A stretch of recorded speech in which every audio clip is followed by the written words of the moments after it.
So, ayun mga kaibigan, nandito tayo sa windmill para ganapin ang aking photoshoot. Ayan.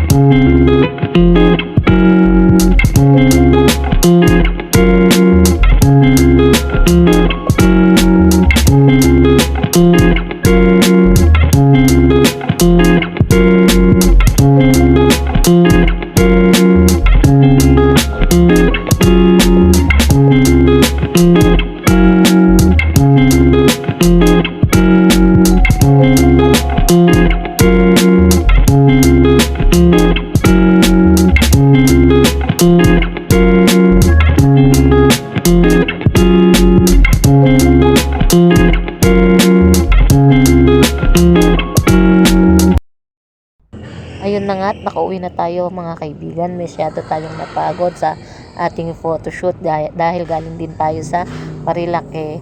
So ayun lang, bye bye, salamat.